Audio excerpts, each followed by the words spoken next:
కుంభరాశి వారికి ఈ రాశిలో రాహువు, ద్వితీయంలో శనేశ్వరుడు, వ్యయ స్థానంలో రవి, బుధుడు, కుజుడు, శుక్రుడు, పంచమ స్థానంలో గురువు, సప్తమ స్థానంలో కేతువు. కీలకమైనటువంటి అంశాలలో మంచి మార్పులు ఏర్పడతాయి.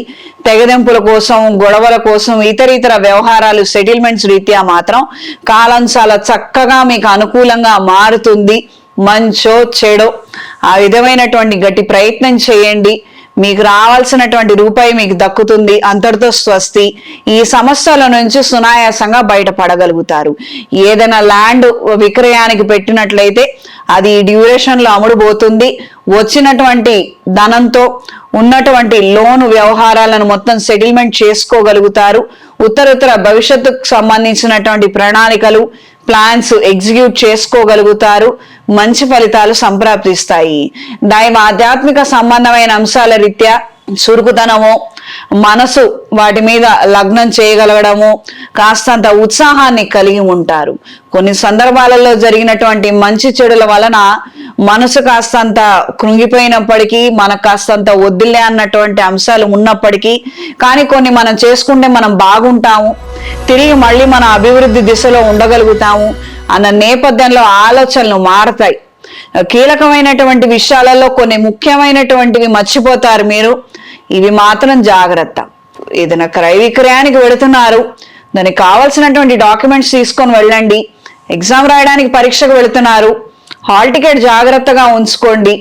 ఇలా ముఖ్యమైనటువంటి వాటిల్లోనే మీరు మర్చిపోవడము, అశ్రద్ధ చేయడము, నెగ్లిజెన్సీ కనిపించే అవకాశం ఉంది.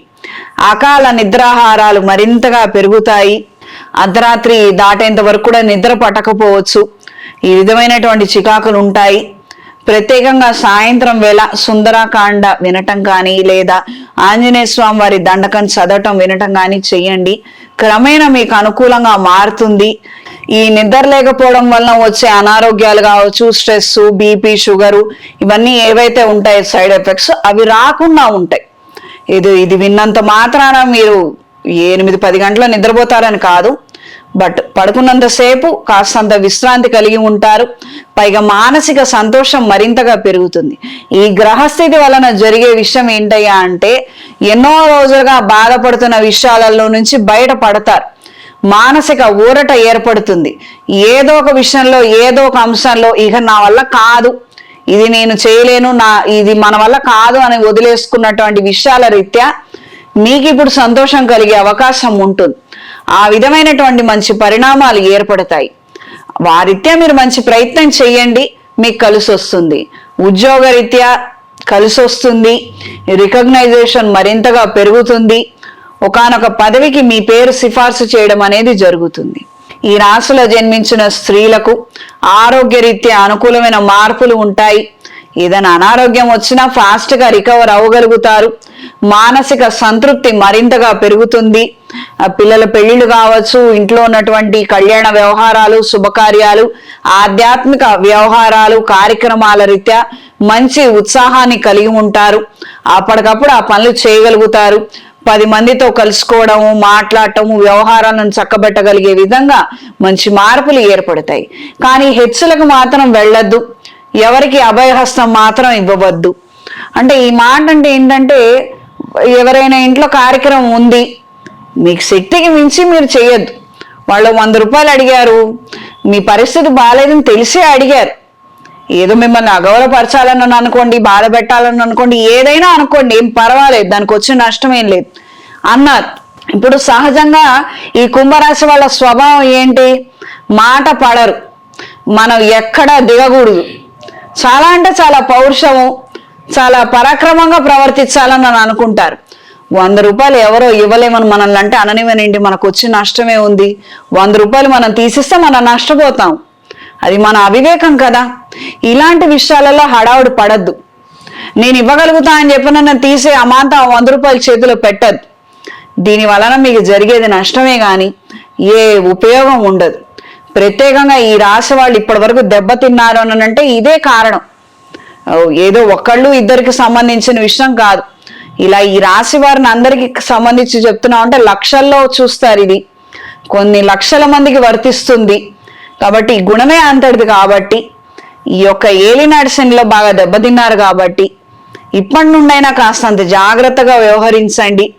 ఎవరో ఏదో అన్నారని మాత్రం హెచ్చులకి ఆర్భాటాలకి వెళ్ళొద్దు. పెళ్లి కూడా మీరు 50 చేయగలిగితే అది 35 చేసి వదిలేసేయండి. 50 చేయగలుగుతాం కదా అని 50 చేయని అవసరం లేదు. 35 చేసే ఆపేసేయండి. ఉత్తర ఏదైనా ఖర్చులకు పనికొస్తాయి ఆ 15. అలా ఆలోచించి చెయ్యండి. తగ్గి ఉండటం వలన, ఒదిగి ఉండటం వలన ఏమీ నష్టం లేదు. 50 చేయగలుగుతాం కదా, 50 తెచ్చి 100 చేద్దామని మాత్రం చేస్తే చాలా కష్టం అవుతుందండి. తర్వాత భవిష్యత్తు మాత్రం చాలా ఇబ్బందిగా మారుతుంది.